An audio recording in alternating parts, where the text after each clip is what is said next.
Se tivéssemos que dizer se a mutação ocorre de forma casual, aleatória ou não. Se pensarmos em termos de quantidade, veremos que a mutação não é aleatória, porque ela depende da quantidade de mutagênicos aos quais um determinado indivíduo foi exposto. É possível controlar a quantidade de mutação, controlando a quantidade de mutagênicos a que expomos um determinado indivíduo. Se pensarmos, então, com relação à quantidade, a mutação não é aleatória. Com relação à forma da mutação, também não há aleatoriedade, como nós já vimos.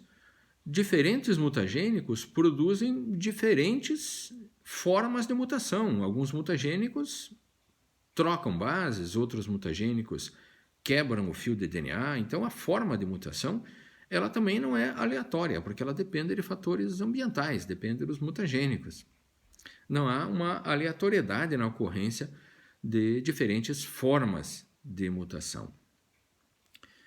Com relação às espécies, também não há uma aleatoriedade, porque algumas espécies são muito suscetíveis a mutações e outras espécies são bastante resistentes a elas. Então, as mutações não estão igualmente distribuídas entre as espécies. Algumas sofrem muito mais mutações que outras. Se pensarmos numa espécie só, os indivíduos de uma determinada espécie também não são aleatoriamente afetados pelas mutações. Alguns indivíduos são mais suscetíveis e outros indivíduos são menos suscetíveis às mutações. Também não há aleatoriedade com relação aos indivíduos que compõem qualquer espécie. A suscetibilidade às mutações difere de um indivíduo para outro.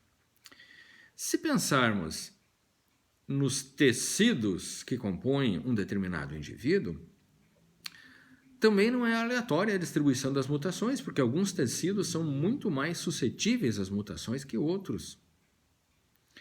E se pensarmos nas células que compõem um determinado tecido, também não há aleatoriedade, porque algumas partes de alguns tecidos são mais suscetíveis às mutações que outras partes dos mesmos tipos de tecido. E se pensarmos no fio de DNA, observaremos também que não há também uma distribuição aleatória das mutações. Alguns pontos, chamados pontos quentes, são muitíssimo mais suscetíveis às mutações que outras partes do mesmo fio de DNA. Então, também não há uma distribuição aleatória da mutação num fio de DNA, numa molécula de DNA. Mas então, se a mutação não é aleatória em nenhum desses aspectos mencionados aqui, podemos dizer que a mutação é aleatória? Ela é casual? Podemos dizer, e ela é de fato aleatória, se pensarmos na questão da eficiência do polipeptídeo gerado por aquele gene, se pensarmos na funcionalidade, se pensarmos no uso que a célula vai fazer daquele polipeptídeo alterado. Se pensarmos nesses aspectos, a mutação é inteiramente aleatória. Então, no que diz respeito ao uso, no que diz respeito à função que aquele polipeptídeo vai executar, no que diz respeito ao interesse, entre aspas, da célula pelo novo polipeptídeo, a mutação é inteiramente aleatória. Ela gera novos polipeptídeos, novas proteínas, que não estão vinculados ao uso, à necessidade da célula.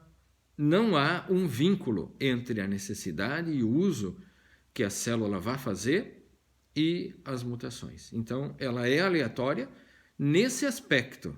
E, evolutivamente falando, é muito importante que a gente compreenda a aleatoriedade da mutação nesse aspecto.